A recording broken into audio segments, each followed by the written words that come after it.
Salam sejahtera dan selamat pagi kepada anda semua yang menonton kami di Awani Pagi dan saya Hafiz Rosli bersama rakan penyampai saya Fizi Azaman. Selamat tahun baru kami ucapkan kepada anda semua. Semestinya tahun 2021 ini adalah tahun pemulihan daripada kesihatan, begitu juga pemulihan kepada ekonomi.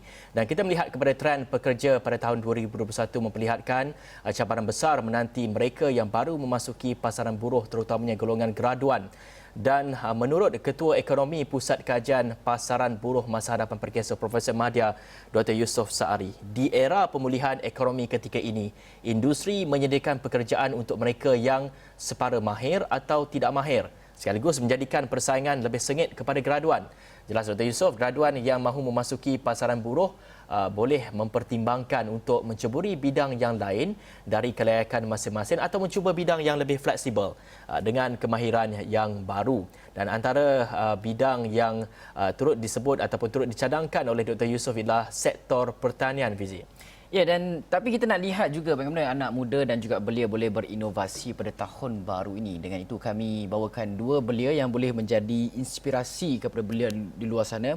Dan seorang di Kundasang, Encik Syarizal Dencis, usahawan tani yang menyertai kita melalui talian Skype. Manakala seorang lagi kami bawakan kepada anda di studio, pengasas Nature Renaissance Asna Nabihah Aziz yang terkenal dengan inovasi daun nenasnya. Dan juga bersama dengan kami juga adalah pensyarah kanan pembangunan belia Fakulti Pengajian Pendidikan Universiti Putra Malaysia UPM, Dr. Muhammad Mursyid Arsyad yang bersedia di talian Skype. Dan yang pastinya perbincangan ini adalah tak lain tak bukan berkenaan dengan memberikan inspirasi kepada anak-anak muda di luar sana untuk menceburi kemahiran baru dan juga berinovasi mencipta kerjaya baru di saat kita berhadapan dengan krisis ekonomi. Selamat pagi kepada semuanya.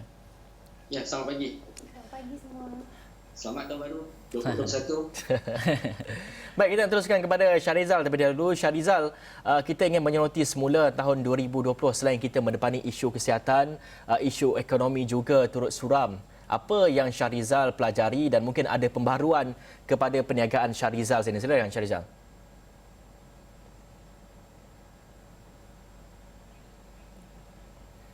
Okey, nampaknya kita menghadapi masalah audio sedikit dengan Syarizal, tapi kita mulakan dengan Asna dulu terlebih dahulu. Mungkin apa pengajaran yang boleh Asna dapati pada tahun 2020 melibatkan perniagaan Asna dan bagaimana Asna berinovasi melalui cabaran pandemik COVID-19 ini? Untuk 2020 ni, kita lebih kepada macam memberi peluang pada diri kita, entrepreneur ni, untuk lebih terbuka menerima teknologi, untuk lebih terbuka kepada macam social media. Sebelum ni kita dari segi pertanian, inovasi ni orang semua nak tutup kan. Dia rasa macam nanti orang akan curi idea ni dan buat diorang punya juga. Tapi untuk 2020 ni, bila kita lebih terbuka, sambutan yang kita terima adalah lebih baik daripada sebelum-sebelum ni. And then kita punya pasaran lebih meluas, penerimaan orang lebih tinggi, orang lebih faham tentang produk kita. And then kita beri peluang juga kepada orang anak-anak muda yang diberhentikan kerja ataupun yang tak yang kerja separuh masa nak cari duit lebih sebab gaji kena potong, kita bagi dia orang belajar macam mana nak buat produk-produk berasaskan sistem pertanian. Asna, sebelum kita nak bercakap lebih lanjut mengenai perusahaan yang Asna usahakan pada ketika ini, mungkin Asna dapat ceritakan sedikit background bila perusahaan ini dimajukan ataupun ditubuhkan dan bagaimana kita ingin melihat kepada perbandingan daripada 2019 dengan 2020 ini menggunakan penggunaan digital itu sendiri untuk tujuan promosi dan juga untuk tujuan pemasaran. Mungkin Asna dapat terangkan sedikit. Okey, saya bermula pada umur 17 tahun selepas saya tamat SPM. So ini adalah second skill saya. Kepentingan untuk kita ada second skill dalam hidup ni adalah sangat-sangat penting sekarang ni. Instead of apa yang kita belajar, mungkin kita kena ada macam satu lagi skill yang luar daripada pembelajaran kita. So that bila masa-masa emergency macam ni ataupun masa-masa yang kita rasa kita dah enough sangat dengan pekerjaan kita sekarang, kita boleh gunakan second skill kita. So untuk 2019 dengan 2020 ni, 2019 ni saya banyak pergi event untuk jumpa orang, untuk mempromosikan produk kita. Tapi untuk 2020 ni kita boleh menjimatkan cost travel kita tu dengan lebih kepada Skype, lebih kepada Zoom meeting. And then bila kita propose kita punya produk dekat orang pun, we just need to post out. Dalam postage tak mahal kan dalam retail Malaysia. So that sangat-sangat membantu untuk menjimatkan certain cost lah. Dan Syahrizal, apa pengajaran 2020 dan apa pelan 2021 untuk perniagaan Syahrizal seperti yang Asna katakan tadi, second skill, kepentingan second skill? Ya, Assalamualaikum dan salam sejahtera. Terima kasih kepada Asra Awani kerana menjemput. Pada saya, 2020 banyak memberi pengajaran penting kepada perniagaan yang kami lakukan. Kami mula menyedari betapa pentingnya bidang pertanian itu diintegrasikan dengan teknologi. Bidang pertanian juga harus associate dengan kemudahan-kemudahan digital yang ada seperti yang Hasna katakan tadi. Jadi untuk sepanjang 2020 kami banyak cuba berinteraksi secara digital untuk dengan customer kami. Kami juga banyak buat promosi online ataupun integrasi teknologi terkini untuk upkan production. Dan secara jujur bidang pertanian adalah satu bidang yang kalis pandemik. Itu yang saya pandangan saya kerana ia adalah satu keperluan. So 2020 memberi kami banyak pengajaran baru lah tentang betapa pentingnya untuk bidang-bidang seperti ini untuk adapt dengan teknologi. Dan Syahrizal katakan bidang pertanian ini, kita tahu juga bidang pertanian ini adalah kalis kepada pandemik COVID-19 ini. Kita tahu pertanian ini menghasilkan makanan kepada kita, makanan masih lagi kita perlukan. Jadi mungkin saya kira tidak begitu terjejas dalam industri pertanian ini. Namun kita melihat kepada mungkin ada kesulitan dari segi logistik untuk menghantar makanan ini dan juga untuk menghantar hasil tani ini. Bagaimana agaknya ia dapat dipulihkan ataupun ia dapat diselesaikan isu dari segi logistik dan sebagainya? Mungkin ada penambahbaikan yang telah pun dilakukan oleh Syahrizal sendiri. Ya, saya tidak nafikan. Memang semenjak PKP dilaksanakan, proses-proses logistik yang kami buat menghadapi sedikit kesulitan. Tapi banyak yang kami pelajari untuk buatkan sistem logistik itu lebih efisien. Kami cuba untuk berhubung dengan para pelanggan menggunakan banyak medium-medium online untuk kami boleh berikan macam masa yang tepat untuk sampai ke satu destinasi begitu. So ia ada banyak memudahkan kesulitan-kesulitan yang kami hadapi dari segi logistik. Sebab bila PKP dilaksanakan, banyak peraturan-peraturan yang telah diperketatkan. Jadi memang dari situ memang ada sedikit cabaran, tapi kita berjaya juga berhubung dengan para pelanggan kita menggunakan teknologi-teknologi yang sedia ada, sosial media dan sebagainya, supaya kita boleh bagi masa yang efisien untuk sampai ke satu tempat dan perhubungan tu lebih orang bilang lancar. Dan Dr. Muhammad Mursyid Arsyad, Pensyarah Kanan Pembangunan Belia UPM, bagaimana kita melihat kepada prestasi ataupun cabaran-cabaran yang bakal belia hadapi? Tahun pandemik COVID-19 2020 ini, angka pengangguran pada paras 700 hingga 800 ribu, 4.7% pada bulan Oktober. Kemudian kita juga setiap tahun ratusan ribu gerangan-gerangan yang akan masuk ke alam pekerjaan. Mungkin cabaran-cabaran lain yang mungkin doktor boleh gariskan kepada kami untuk kita sama-sama bincangkan, dan apa sebenarnya penyelesaian kepada mereka ini? Okey, terima kasih kepada saudara Fizi. Assalamualaikum dan selamat pagi kepada rakyat Malaysia. Selamat tahun baru, terutama kepada rakyat Malaysia dan juga belia di luar sana. Untuk mendepani tahun 2021 agak sesuai dengan tajuk, iaitu penyembuhan dan juga survival. Kerana kalau kita lihat dalam konteks yang lepas, ramai graduan-graduan kita terpaksa menganggur dan terpaksa mencari peluang pekerjaan. Kalau kita lihat dalam konteks statistik yang seperti dikongsikan tadi pada bulan Oktober 2020, kadar pengangguran di sekitar 4.7% walaupun sedikit merosot 4.6% pada bulan sebelumnya. Walau bagaimanapun jumlah kepada graduan ataupun rakyat Malaysia yang menganggur ini sebenarnya masih tinggi. Kalau kita lihat sebelum pandemik COVID-19, lebih kurang 40%, hampir 40% tenaga buruh di Malaysia ni dimonopoli oleh golongan belia yang berusia di antara 15 hingga 30. Dan jika dilihat secara jumlahnya hampir 500,000 graduan ataupun kumpulan belia ni sebenarnya yang menganggur. Jadi untuk menepani tahun 2021 ni sudah sampai masanya lah untuk kita mengorak langkah untuk kita lihat ke hadapan. Kerana kalau kita lihat sebelum ni, bila sebut tentang daya tahan sebenarnya merupakan satu komponen penting yang perlu ada kepada golongan belia. Kalau kita nak survive, kalau kita nak berterusan, mampu untuk bertahan, kita kena ada daya saing, kita kena ada daya tahan dalam kalangan belia. Sebab daya tahan ni sebenarnya berlaku dalam beberapa faktor. Antaranya kemungkinan sebelum berlakunya COVID, mereka di dalam sektor pekerjaan dan mereka masih lagi bertahan di dalam sektor sekarang. Jadi bermakna mereka sedang survive di dalam organisasi dan mereka akan buat yang terbaik untuk memastikan mereka relevan di dalam organisasi. Kumpulan yang kedua adalah kumpulan belia yang memang sebenarnya mereka terkesan dengan COVID-19. Jadi mereka terpaksa diberhentikan ataupun mereka hilang pekerjaan. Mereka juga survive, sedang mencari pekerjaan. Dan saya yakin tahun 2021 ni tahun penyembuhan kepada ramai golongan belia di luar sana untuk mencari peluang-peluang pekerjaan lain. Dan ada tiga kelompok. Kelompok ketiga juga adalah terdiri daripada golongan belia yang baru bergraduat ataupun baru menamatkan pengajian. Jadi mereka sedang mencari pekerjaan dan mereka ni bersama-sama bersaing dengan golongan belia yang kehilangan pekerjaan. Jadi bila kita lihat dalam situasi ini, untuk terus survive, golongan belia perlu ada alternatif dan perlu lebih kreatif, dan pada masa yang sama, selain daripada option ataupun pilihan untuk bekerja, makan gaji, why not untuk membuka peluang perniagaan ataupun mencipta perniagaan sendiri. Dan saya pun ingin ucapkan tahniah kepada saudara Syarizal dan saudari Husna. Anda juga telah membuktikan bahawa belia Malaysia sebenarnya hebat.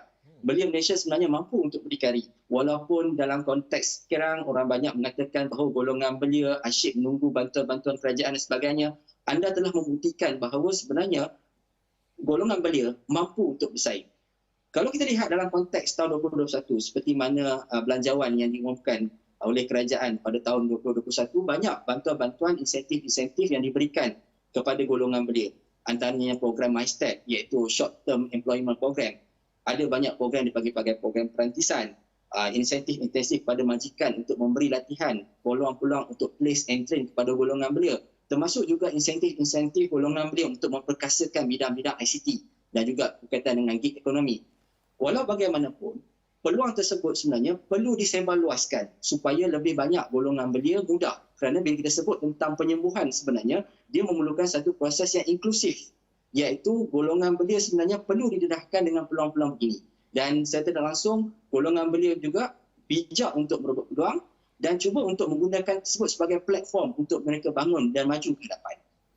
Doktor, apa yang dikongsikan oleh Syarizal dan juga Asna tadi, dua aspek yang saya lihat yang perlu kita angkat adalah mereka berani berinovasi dan kedua, mereka berani untuk bertukar kepada bidang digital dan sebagainya. Apa yang perlu kita pelajari daripada perkongsian mereka berdua ni? Mengapa inovasi dan juga digital boleh dilihat sebagai kalis kepada pandemik juga? Terima kasih Saudara Fizi. Sebenarnya bila kita lihat bahawa dari segi sektor pertanian dan makanan sebenarnya adalah satu sektor yang penting. Jika kita lihat, dia merupakan keperluan asas untuk hidup.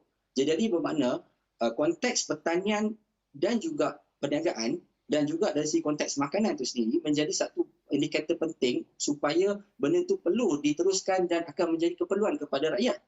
Jadi, kalau kita lihat dalam konteks pembangunan usahawanan dan juga pembangunan graduan universiti itu sendiri, saya ingin kongsikan seperti mana yang dinyatakan oleh pengurusan Universiti Putra Malaysia untuk tahun ke hadapan, iaitu pada perancangan pelan strategik adalah untuk menghasilkan belia yang mahir di dalam usahawan tani. Bermakna selain daripada mereka memiliki kepakaran dan juga kemahiran di dalam bidang, mereka juga turut didedahkan dengan bagaimana kemahiran untuk dalam konteks pertanian, terutama sekali bagaimana mereka memasarkan hasil-hasil dan produk-produk pertanian. Ini juga menjadi satu indikator penting kepada golongan belia supaya mereka ada option. Seperti mana nyatakan oleh saudari Husna tadi, mampu bertahan walaupun di dalam konteks yang sangat sukar. Dan saya nampak dari segi konteks perniagaan atas talian sebenarnya merupakan satu medium yang besar. Yang peluangnya lebih jelas untuk kita mendapatkan lebih banyak akses dan juga peluang-peluang untuk mencipta pendapatan. Dari sini, perniagaan kita tidak terbatas secara fizikal, tetapi kita boleh merentas ke semua sektor termasuk juga sektor pertanian dan makanan. Jadi saya nampak bahawa sektor ICT dan juga pertanian itu sendiri serta bidang keusahawanan menjadi indikator utama untuk memastikan bahawa golongan belia terus survive, terus menjadikan tahun 2021 sebagai tahun penyembuhan.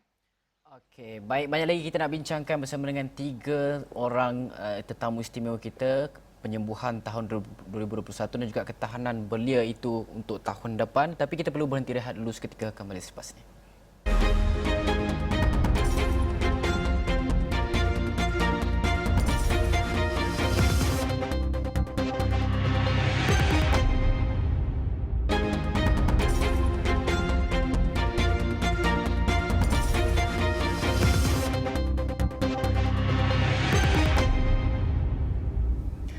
Tahun penyembuhan dan juga survival anak muda menjadi tajuk utama pada pagi ini di Awani Pagi, dan kita membawakan kepada 2 orang anak muda yang berinovasi, kreatif, usahawan kedua-duanya, dan juga kita bawakan kepada anda pakar berkenaan dengan isu-isu belia juga. Dan saya nak terus kepada soalan saya kepada kedua-dua anak muda ini, iaitu Asna dan juga Syarizal. Saya nak bertanyakan kepada Asna dahulu. Tadi kita ada bincangkan Asna ada ambil kursus keusahawanan di universiti. Kalau saya boleh petik sedikit apa yang dikatakan oleh Presiden Kesatuan Mahasiswa Universiti Malaya UM Muhammad Haziq Azfar Ishak, menyatakan bahawa kursus keusahawanan diterapkan kepada mahasiswa di universiti ketika ini masih di takuk yang lama, lantas memerlukan penambahbaikan dengan segera.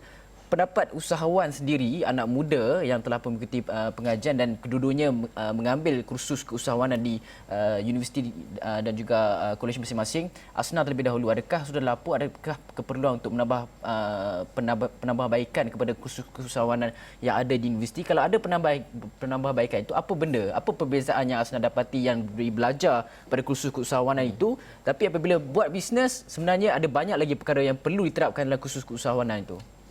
Basically saya setuju dengan pendapat Encik Haziq. And then kenapa dia adalah di takut yang lama? Sebab dia punya syllabus tu adalah untuk kita belajar, bukannya untuk kita mengusahakan sesuatu perniagaan. Dari segi macam mungkin kos-kos lain macam finance, macam accounting, wajib kita ambil untuk kira produk, untuk kira kos bahan, kira kos pekerja dan lain-lain. Tapi untuk entrepreneurship di universiti ni, dia lebih kepada perniagaan tu bagus ke tidak. Dia tak ajar secara details. So jadi the student ni dekat universiti lebih kepada macam belajar untuk lulus, bukannya belajar untuk mengusahakan perniagaan. Unless kalau dia masuk persatuan keusahawanan di kampus masing-masing, so jadi dia kena buat event, dia kena cari sponsor, dia kena belajar macam mana nak bayar orang-orang yang kerja dengan dia, volunteer pun. Student-student lain kita guna tu pun kan kita ada dapat sponsor kan. So jadi kita kena bayar hasil kerja dia orang, hasil tenaga dia orang. So jadi precisely kita boleh belajar mengusahakan sesuatu perniagaan tu ataupun sesuatu event tu dengan kos-kos yang berkaitan.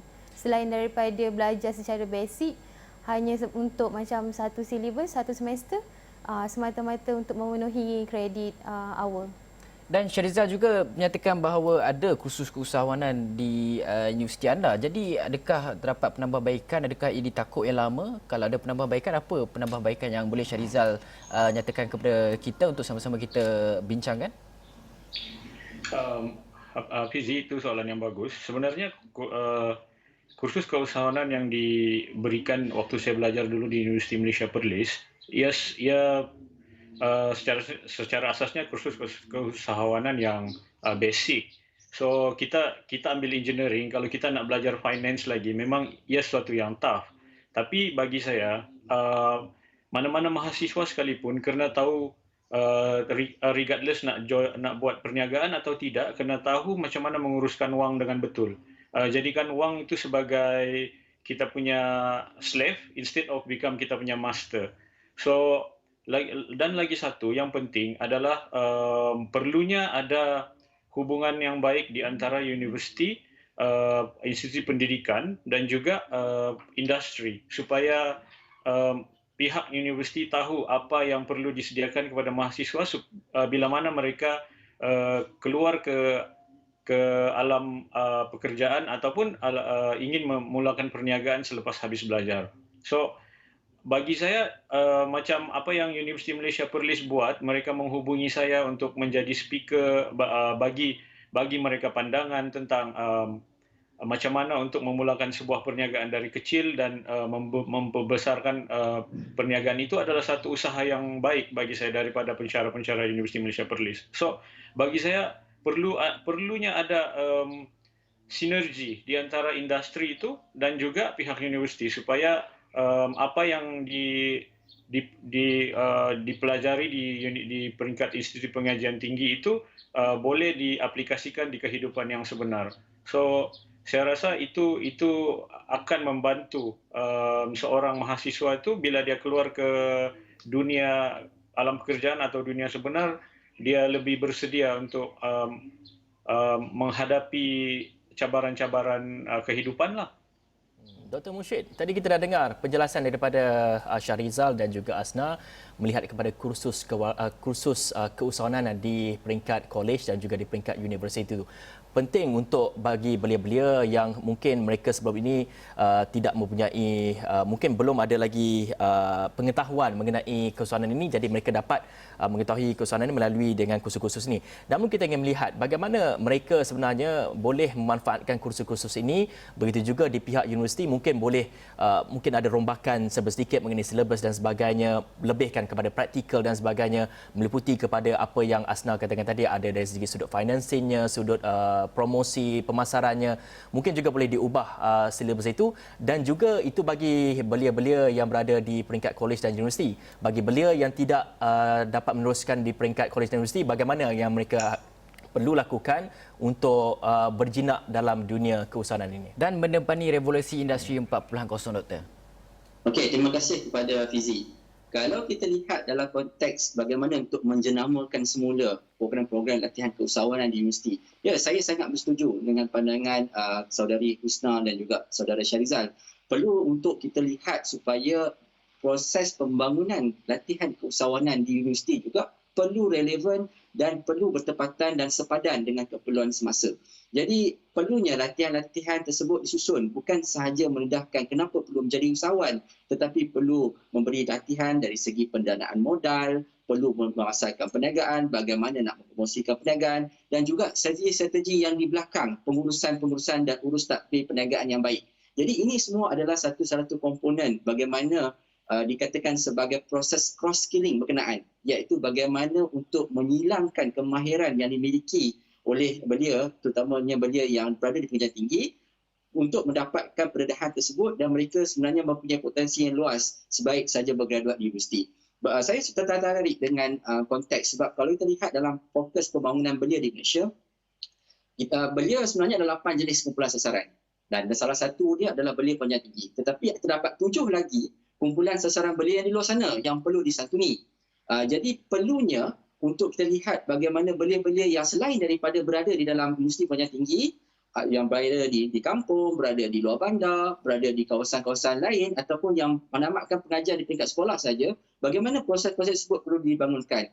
Ini perlu dilihat secara konteks, secara sinergi. Bermakna agensi swasta, pihak-pihak yang berkaitan, termasuk juga yang menjana tentang pendapatan dan juga peluang-peluang keusahawanan, perlu duduk dan perlu bersama-sama untuk membangunkan kemahiran belia itu sendiri dari segi konteks keusahawanan. Dan antara cadangan-cadangan yang mungkin kita boleh ketengahkan untuk tahun 2021 ini adalah dengan memperbanyakkan lagi pusat-pusat pembangunan belia. Sebagai contoh, pembangunan belia ni dia tidak terhenti kepada sukan dan aktiviti rekreasi semata-mata, tetapi pusat-pusat pembangunan belia ni sebenarnya kita boleh gunakan sebagai platform untuk melahirkan lebih ramai lagi usahawan-usahawan, boleh melahirkan lagi lebih ramai belia-belia yang mampu untuk menyaingi pasaran kerja semasa. Dan kita tidak lupa juga dengan sektor 3D dan juga sektor TVET itu sendiri.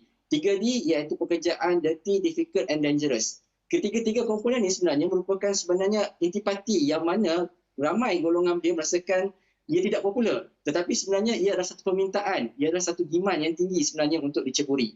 Jadi mungkin kita dengan adanya pusat pembangunan belia di setiap peringkat, baik di peringkat daerah dan juga kawasan, sebenarnya dapat memberikan peluang kepada belia untuk didedahkan dengan program-program begini. baik dari segi pemberi latihan kepada keluasanan boleh pergi ke lapangan dan membantu golongan-golongan belia di luar sana untuk bersama-sama merebut peluang-peluang yang ada, terutama sekali dalam kemahiran ICT. Dan pada pandangan saya, seperti mana yang lihat di sini, hubungan networking ataupun jaringan di antara universiti, industri dan masyarakat perlu diperkukuhkan. Hubungan antara jaringan antara organisasi, terutama sekali pemberi-pemberi dana, penyedia-penyedia latihan, perlu lebih banyak lagi inisiatif dan galakan. Mungkin kerajaan sudah sediakan peluang-peluang tersebut, tetapi peluang tersebut perlu juga direbut oleh majikan-majikan, perlu direbut oleh organisasi untuk memastikan bahawa golongan belia ini disatuni untuk diberi latihan kepada mereka. Dan kalau kita lihat, bila sebut tentang daya tahan, terdapat dua komponen penting